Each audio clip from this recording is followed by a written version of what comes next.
Assalamualaikum warahmatullahi wabarakatuh. Selamat datang kawan-kawan semua di channel Riam Biru. Terima kasih banyak untuk kawan-kawan yang sudah berkenan hadir di channel ini, dan pada kesempatan kali ini ada satu cerita datang dari Mbak Nani di Mojokerto. Mbak Nani menceritakan tentang satu kejadian horor yang bukan Mbak Nani sendiri yang mengalami sebenarnya, melainkan ini adalah pengalaman dari kakek neneknya dulu. Jadi cerita-cerita ini didapat oleh Mbak Nani itu dari kakek sama nenek semasa masih hidup. Sekarang kakek dan neneknya udah nggak ada semua. Dan ini kita ceritanya itu mundur ke belakang sekitar tahun 60-an. Di tahun 60-an tersebut, kakeknya Mbak Nani tadi, namanya anggap aja Mbah Warto, begitulah ya. Mbah Warto muda itu baru datang ke kampung tersebut, ke kampung neneknya Mbak Nani gitu ya. Namanya Mbah Watri kalau yang Mbah putrinya itu. Nah, ini Mbah Warto itu datang ke situ ya sebagai seorang pekerja ya. Pekerja apapun lah, pekerja kasar orang-orang dulu begitu ya. Pokoknya ada kerja apa dikerjain. Awalnya itu gara-gara ngikut pekerjaan proyek. Jadi Mbah Warto sendiri itu ahli di bidang pokoknya berhubungan dengan perkayuan, bambu lebih tepatnya kayak gitu ya. Nah, ini nanti bagian atap dan bagian mungkin rangka-rangka rumah dan sebagainya itu bagiannya Mbah Warto. Ya, dikerjakanlah beberapa ini ya sampai satu rumah selesai, terus nanti Mbah Warto pindah lagi, nggak tinggal di situ, melainkan mungkin menggarap proyek yang lain di daerah lain kayak gitu. Nanti misal di rumah itu ada lagi ya Mbah Warto dilibatkan juga di situ. Jadi sering bolak-balik masuk ke kampung tersebut. Nah, ya mungkin karena sering bekerja di kampung itu, akhirnya kan para warga itu juga udah mulai pada kenal ya Mbak Warto gitu kan. Oh, itu si Warto, intinya seperti itu. Nah, sampai pada suatu hari Mbah Warto itu bekerja sebagai di salah satu rumah warga, di salah satu keluarga itu sebagai orang yang memelihara sapi. Ya, bekerja di sana selama beberapa bulan. Kemudian ya sapinya udah gede-gede misalkan gitu ya. Akhirnya sapi itu dijual. Nah, begitu dijual Mbah Warto itu keluar dari situ ya, mengerjakan itu proyek-proyek rumah lagi. Nah, selama menjaga sapi itu, Mbah Warto memang tinggalnya di kampung tersebut. Ya, boleh dibilang meskipun pendatang, tapi rasa-rasanya itu udah kayak warga kampung situ. Udah kenal hampir semua warga yang ada di sana. Sampai pada suatu hari, Mbah Warto itu melihat seseorang, dia tuh lagi bangun rumah di kampung yang lain. Ini ada orang ngiderin minyak, jualan minyak pakai istilahnya apa ya, kayak ember-ember dulu begitu. Nggak pakai, oh ya tempatnya itu pakai ini loh yang kaleng blik itu, kaleng dari seng yang biasanya dulu ya itu didaur ulang menjadi kaleng kerupuk. Nah, seperti itu. Dulu tempatnya itu masih kayak gitu. Nah, ini ada orang yang keliling jualan minyak. Mbah Warto pun melihat, ini menarik juga nih jualan kayak gini, tapi nyari minyaknya di mana ya? Akhirnya cari-cari informasi. Mbah Warto pun akhirnya terjun ke situ. Aku mau jualan ini aja. Ya akhirnya sudah, gerobak pun dibikin sendiri gitu. Akhirnya apa ya, nyari-nyari itu pemasok minyaknya itu di mana. Ya ketemu lah, singkat cerita ya. Nah, begitu udah ketemu, mulai berjualanlah si Mbah Warto keliling kampung. Ya namanya dulu kebutuhan bahan bakarnya itu ya terutama itu minyak tanah ya, bukan bensin, bukan solar. Jarang orang pakai kendaraan waktu itu, yang dibutuhkan itu ya minyak tanah. Nah, Mbah Warto keliling seperti itu, minyak itu langsung laris. Bahkan ada warung juga itu yang minta dipasokin disetokin sama Mbah Warto, tapi ya dengan harga yang miring begitu ya. Udah enggak apa-apa Mbah Warto, yang penting masih dapat untung tipis, warung itu juga bisa dapat untung. Ya akhirnya begitulah. Cuman ini untuk rumah-rumah yang lumayan cukup jauh, warung juga nggak terlalu banyak waktu itu ya. Nah ini pada ngambil sama Mbah Warto tadi. Boleh dibilang Mbah Warto itu mulai bisa menikmati usahanya, itu udah mulai berjalan. Selama beberapa bulan keliling jualan minyak tersebut pakai gerobak. Nah Mbah Warto itu ketemu sama itu tadi yang jualan warung, kan suka minta minyak sama Mbah Warto. Dan di situ akhirnya Mbah Warto itu melihat ada seorang perempuan yang di matanya Mbah Warto waktu itu, ya ini adalah perempuan yang mulia, cantik jelita gitu. Siapa gerangan gitu. Hatinya Mbah Warto bertanya-tanya. Seneng banget rasanya kalau misal ke situ. Dan akhirnya ya supaya mendapatkan perhatian, Mbah Warto pun suka ngomong, "Bu, ini minyaknya tak tambahin ya Bu ya, bonus gitu, misal 2 liter atau apa." "Loh, beneran ini? Beneran Bu, ndak apa-apa." "Oh ya wis, makasih gitu ya." Nah, si ibu warungnya pun seneng, padahal Mbah Warto itu memang ada tujuan. Aku lagi ngincer siapa gerangan yang ada di dalam, putrinya itu siapa. Ya singkat cerita, diketahuilah namanya itu Mbah Watri. Dari sana Mbah Warto kan udah mulai sering bolak-balik kenal, bahkan apa sengaja nongkrong, misal malam pura-pura lewat di warung tersebut. Warung itu kan tutupnya sampai malam ya, bisa nyampe jam 11 malam itu baru tutup. Kalau malam itu rame di warung tersebut. Warungnya itu warung sembako ya, bukan warung makan. Nah, malam itu sengaja melipir aja, sengaja lewat tanpa tujuan. Tujuannya itu ya aku pengen lewat di warung itu, basa-basi lah.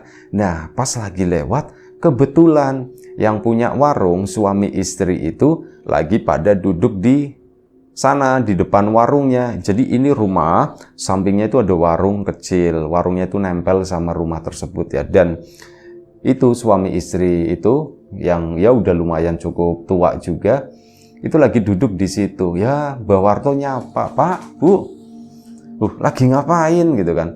Bengong aja kata si Mbah Warto. "Ya sini tok, mampir tok." Begitu kan, basa-basi mungkin. Mbah Warto pun akhirnya duduk di situ. Duduk di sana, "Mau kemana toh?" "Saya mau ke rumahnya si Salim," katakannya begitu, katakanlah seperti itu ya. "Mau ke rumahnya Salim ini. Kemarin Salim minjem gergaji, cuman belum balik. Saya tuh kebetulan lagi butuh gergajinya," kata si Mbah Warto. "Ya cerita ngarang lah, pokoknya biar gak dicurigai begitu ya." Dan akhirnya si ibunya tadi nyuruh anaknya Mbah Watri, "Tri, ini bikinin minum 1," katanya begitu. "Bu lah, ndak usah repot-repot," kata Mbah Warto. "Sudah apa-apa toh, kapan lagi, nggak setiap hari," gitu. Mbah Warto seneng, dak dikduk kan, bener aja. Mbah Watri keluar, Mbah Watri muda. Tik ke situ, Mbah Warto ngeliatin dan ditaruh di mana, Bu? "Oh, situ aja tuh sampingnya masnya," katanya begitu. "Makasih ya, Tri," gitu, manggil namanya. "Iya Mas, sama-sama Mas," gitu. Oh udahlah, di situ komunikasi pertama Mbah Warto sama si Mbah Watri tadi. Dan ya di situ Mbah Warto memang nggak lama gitu ya. Mbah Watrinya tuh kan langsung masuk ke dalam, nungguin warung di dalam sana. Ini yang ngobrol-ngobrol sama orang tuanya. "Gimana tok, usaha minyak itu gimana?" "Ya begitu Pak, alhamdulillah gitu ya. Selama ada yang beli, selama minyaknya habis gitu ya, ya wis ada rezeki lah," kata si Mbah Warto. "Syukur kalau begitu." Dan ya Mbah Warto juga enggak sombong, tapi jual-jual ini sedikit lah kebaikan-kebaikannya seperti itu, tipis-tipis gitu, suka di-spill gitu kan. Dan akhirnya sudah, malam itu pun berjalan lancar. Mbah Warto pun kurang lebih sekitar 1 jam di sana ngobrol ya secara intim gitulah. Kalau sebelum-sebelumnya kan cuma transaksional ya, jualan minyak. Kali ini tuh ya ngobrol-ngobrol yang lain-lain. Bahkan Mbah Warto pun coba ya bertanya menanyakan mengenai Watri itu tadi, Mbah Watri. "Bu, kalau itu si Mbak Watri sendiri itu bantu-bantu di sini gitu kan. Apa ada pekerjaan lain atau apa gitu kan. Oh, enggak ada, sementara ini masih di sinilah ya. Belajar, katanya Watri itu lagi belajar dagang. Oh begitu, bagus ya Bu ya. Wis udah mulai ngobrolin masalah itu. Dan 1 jam selesai, Mbah Warto pun pulang. Perasaan itu berbunga-bunga. Sampai akhirnya, singkat cerita aja begitu ya. Lama-lama Mbah Warto itu sering mampir di warung tersebut. Sekiranya udah mulai rame, ada beberapa orang yang datang ke situ cuman main catur atau cuman ngobrol-ngobrol begitu doang. Warga situ ya, dekat situ. Nah, nanti kalau udah mulai rame, si Mbak Wartonya pamit. Permisi ya, saya tuh mau ke sana dulu ada urusan. Oh iya toh, iya toh. Mbak Warto pun pergi dan akhirnya sudah. Hal itu dilakukan selama beberapa bulan, kayak pendekatan kayak gitu, tapi memang enggak langsung lah, sampai akhirnya pada suatu malam Mbah Warto itu mampir di situ dan suasananya tuh lagi enak banget. Ada seorang ada gerobak ke gerobak, ada seorang jualan sate yang masih dipikul begitu. Ada sate kambingnya, ada sate ayamnya, ada sate ayam rebusnya gitu. Dan Mbah Warto waktu itu memang kebetulan lapar. Akhirnya apa itu kan lewat di sana, dak dipukul-pukul sate gitu. Pak, Bu, mau sate enggak, katanya begitu. Lah, kenapa toh? Kamu lapar toh? Iya, saya lapar belum makan. Ya udah kamu beli aja gitu kan. Akhirnya sudah ya, Mbah Warto tetap beli, cuman kan porsinya enggak untuk sendiri. Porsinya porsi full, misalkan 20 tusuk begitu kan, sama itu tadi nasinya juga, nasi juga masih hangat. Dan akhirnya malam itu sate itu dinikmati oleh si bapak warung, ibu warung juga ikut-ikutan makan, nyicipin, sama disisain buat Mbah Watri di dalam sana. Akhirnya sudah. Nah, dari situ ngobrol-ngobrol lah. Mbah Warto nekat waktu itu, nggak tahu ini sebenarnya waktu udah tepat atau belum ya, tapi udahlah, mumpung obrolan itu lagi enak. Akhirnya Mbah Warto pun nanyain, Pak, kalau Watri sendiri itu udah ada calonnya belum gitu kan, nanya begitu. Oh belum, kata si bapaknya gitu ya. Belum toh, belum. Kenapa? Wah, kamu ini ya, jangan-jangan suka sama Watri, katanya. Langsung ditembak begitu sama, ya, oh Pak, siapa yang tidak suka sama Watri? Ya, suka Watri itu banyak, dan memang faktanya seperti itu. Yang suka Watri banyak, Pak. Ya, namanya saya masih muda begini, ya ngelihat Watri begitu ya Pak ya. Ya siapa yang tidak suka, Pak? Ya, bapaknya itu malah ngedukung, tok gini.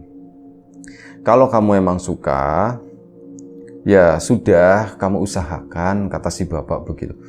Mbah Wartonya bingung, Pak, usahakan bagaimana? Oh, waktu itu si ibunya itu nggak ada di sana, jadi kayak obrolan sesama laki-laki gitu ya. Kamu kalau memang suka ya diusahakan toh, katanya. Diusahakan, Pak, maksudnya bagaimana? Ya ajak ngobrol Watrinya begitu kan. Dan aduh Pak, tapi saya malu Pak, katanya. Lah ngapain malu, laki-laki kok malu gitu kan. Ini dulu saya tuh sama ibunya Watri juga begitu kan. Oh tak paksa-paksain, malu-maluin pokoknya intinya. Ternyata namanya jodoh ya toh ya. Ya dimudahkan, kata si bapak. Mendengar omongan bapaknya Mbak Watri itu kayak seolah-olah, loh ini kok lampu hijau gitu ya. Aku dapat kesempatan kayaknya, sepertinya didukung atau bagaimana. Dan akhirnya sudah. Di pertemuan selanjutnya, nggak malam itu, karena malam itu mungkin udah terlalu malam, Mbak Watri itu udah mau tidur. Di pertemuan selanjutnya baru kesempatan pertama Mbak Watri itu disuruh keluar ya, suruh ngobrol-ngobrol lah sama Mas Warto di sana, dan bapak sama ibunya malah pergi. Jadi mereka itu duduk di teras rumah di sana itu cuman berdua, bapak sama ibunya ini ngelayanin warung gitu kan ya, karena warungnya juga masih buka. Nah ini Mbak Watri sama Mbak Warto itu mulai ngobrol ya panjang lebar, dan akhirnya itu Mbak Warto pun mengungkapkan, Tri, kalau mau jadi istriku ndak Tri, katanya. Langsung ditembak begitu kata Mbak Warto. Ya Mas, lah aku sih terserah Bapak sama Ibu, katanya begitu. Oh, Bapak sama Ibu kayaknya sih boleh, kata si Mbak Warto. Gitu Mas, iya kayaknya boleh. Ya sampean ngomong dulu lah sama mereka. Ini singkat cerita aja begitu ya, tak singkat lah, daripada nanti diromantisin gitu. Intinya itu Mbah Watri itu mau sama Mbah Warto, dan Mbah Warto pun ngomong akhirnya sama orang tuanya Mbah Watri kan, Pak, misal begini-begini. Ya sudah kalau begitu kan, akhirnya singkat cerita menikahlah mereka. Ya menikah sederhana lah waktu itu. Jadi nggak yang gimana-gimana, tapi memang ada pestanya. Pestanya di rumahnya Mbak Watri di situ. Ngundang tamu dan sebagainya, semuanya itu berjalan lancar. Keluarganya Mbah Warto juga datang ke situ ya. Ya layaknya pernikahan seperti pada umumnya lah. Singkat cerita lagi, mereka berdua itu sudah resmi menjadi suami istri. Dan memang Mbah Warto itu punya uang waktu itu ya, karena memang nyari duitnya juga nggak malas-malasan begitu jalan. Terus mungkin itu salah satu faktor yang dilihat oleh orang tuanya Mbah Watri gitu. Ini anak potensial gitu, dan akhirnya ya sudah, dengan berbekal tabungan dan diberikan modal oleh orang tuanya Mbah Watri itu begini akhirnya. Mbah Warto tetap jualan minyak. Sementara Mbah Watri itu dimodalin buat buka warung. Dan waktu itu Mbah Watri sendiri sama Mbah Warto ini dikasih sebuah rumah. Nah ini orang tuanya Mbah Watri sendiri termasuk orang yang mampu ya. Ya warungnya itu laris, boleh dibilang satu-satunya warung di situ. Orang beli apapun ya di sana gitu ya. Kecuali minyak, kalau minyak itu udah kebagi sama si Mbak Warto tadi. Dan akhirnya sudah, berbekal itu mereka pun belajar mandiri, menempati satu rumah yang pada waktu itu di tahun 60-an aja, rumah itu tuh udah tergolong tua. Jadi udah berapa puluh tahun, ini berarti rumah kakeknya si Mbah Watri. Rumah itu udah lama kosong, beberapa bulan, dan akhirnya diberesin sama Mbah Warto. Saat lagi ngeberesin itu, Mbah Warto itu nemu ada sesuatu yang menarik di sana. Jadi di rumah itu, dulu kan belum musim pakai beton ya, jadi makanya tuh kayu gede buat penyangga, batu bata yang ke atas lah, seperti itu. Kayak semacam ada gerbang, koridor, ini kamar kanan kiri. Nah di tengah-tengahnya itu pakai balokan kayu. Nah di balokan kayu tersebut, itu di atasnya itu ada lubangnya, dan di sana itu terikat tambang, tali tambang yang lumayan cukup gede, ada dua kanan kiri. Mbah Warto, ini apa ya? Tali tambang apa ya? Tak pikir-pikir gitu kan, mau tak lepas atau enggak ya. Akhirnya apa? Nanya dulu sama bapak mertua, Pak, nuwun sewu Pak, itu di rumah itu ada tambang besar itu Pak. Oh iya, itu biarin aja, kata si bapak. Oh biarin aja Pak, iya. Itu bekas apa ya Pak ya? Itu bekas ayunan katanya. Oh itu bekas ayunan. Pantesan tambangnya ada dua begini. Oh berarti ini kalau dilepasin serut, nanti di bawahnya tuh dikasih lempengan kayu. Oh jadi ayunan di sini. Oh iya Mbak Warto akhirnya ngerti. Mbah Watri juga baru tahu gitu. Oh iya nah sudah. Rumah dibersihkan, rumah ditempatin waktu itu. Nah mereka menikah 1 tahun, menjalani semuanya. Mbah Watri juga buka warung ya di sana, warung kecil-kecilan karena memang lagi belajar dagang.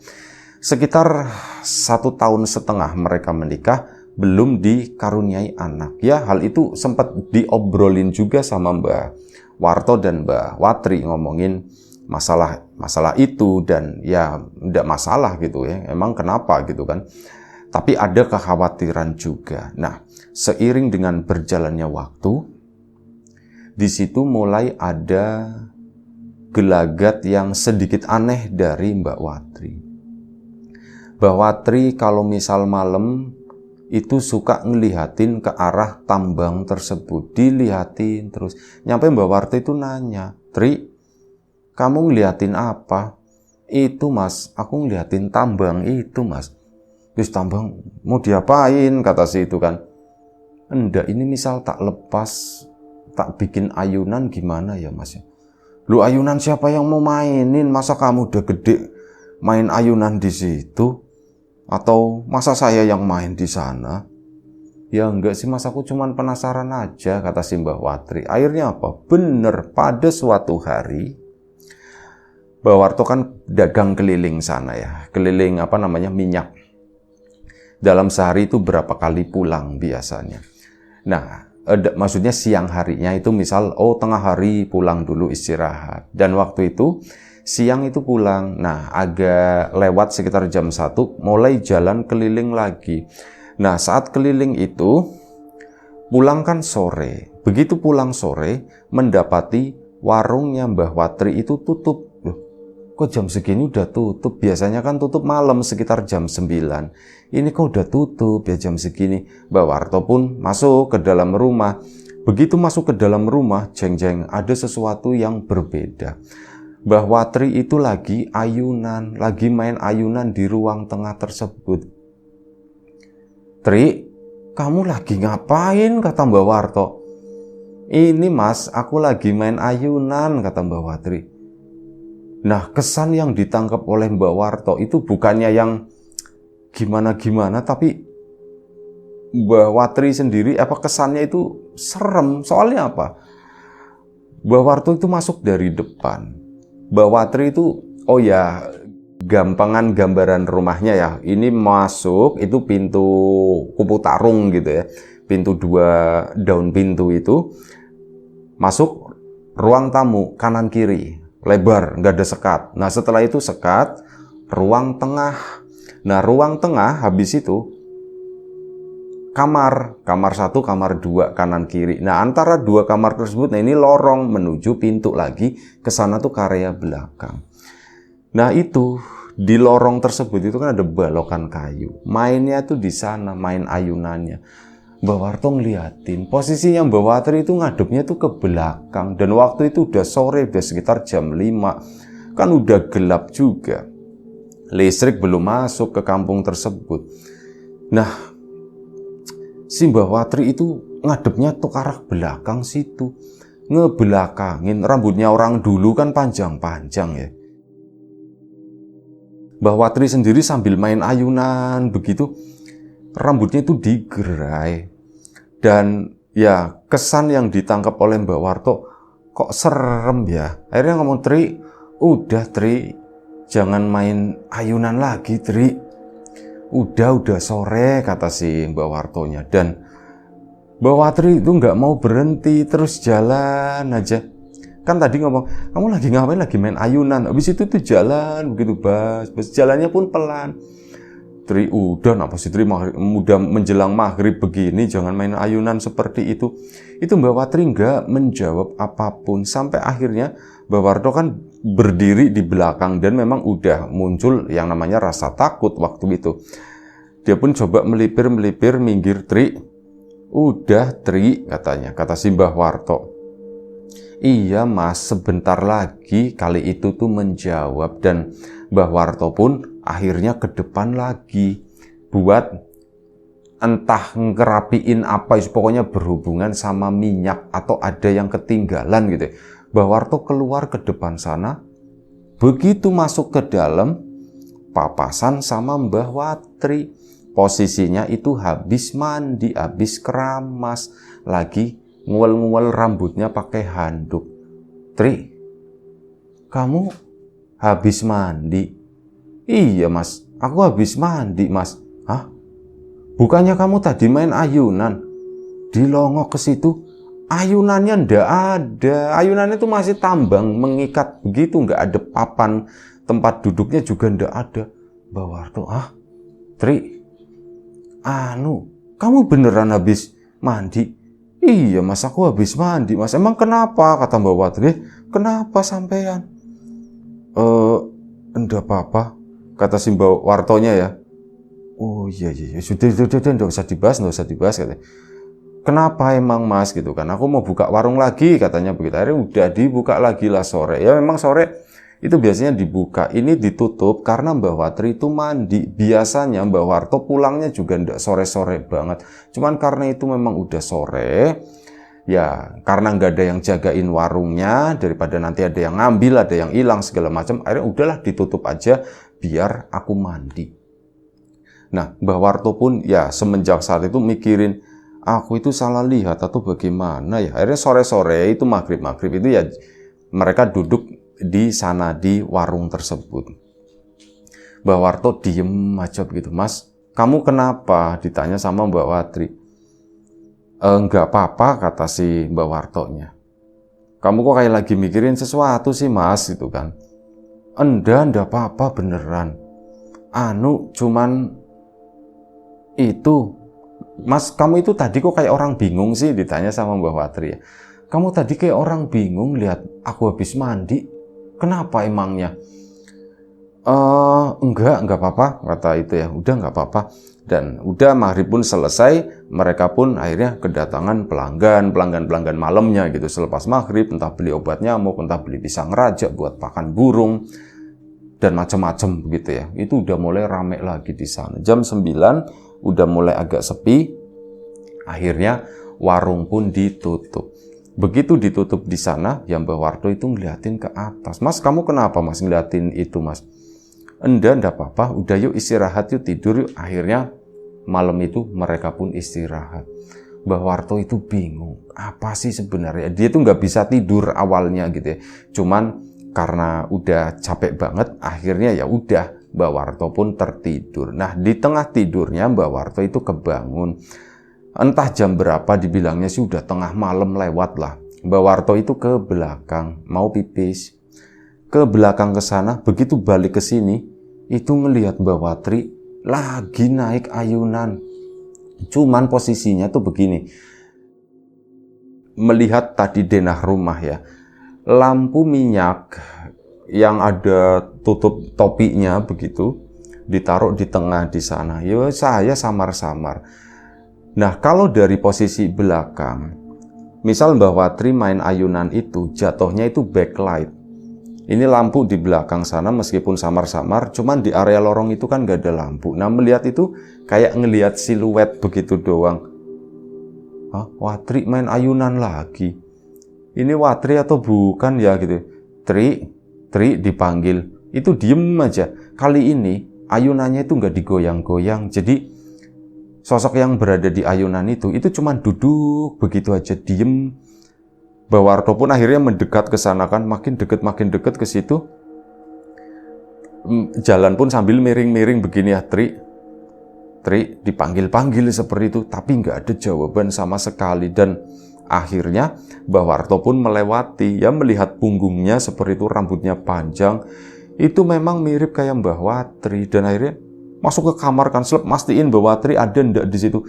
Nengok ke kamar, ada Mbah Watri itu lagi tidur. Nengok ke sana, sosok itu udah ndak ada, ayunannya itu udah, tambangnya itu udah ngikat lagi seperti sedia kala.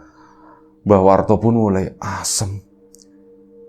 Setan ini berarti gitu. Orang udah Mbah Warto pun tidur, ya udah nemenin Mbah Watri sampai pagi. Tapi hal itu memang sengaja nggak diceritakan ke Mbah Watri, nanti takut gitu kan. Dan siang harinya Mbah Warto pun akhirnya main ke sana, ke rumah mertuanya. Nanyain, Pak, nuwun sewu Pak, saya itu di rumah melihat ada sesuatu yang aneh. Aneh apa?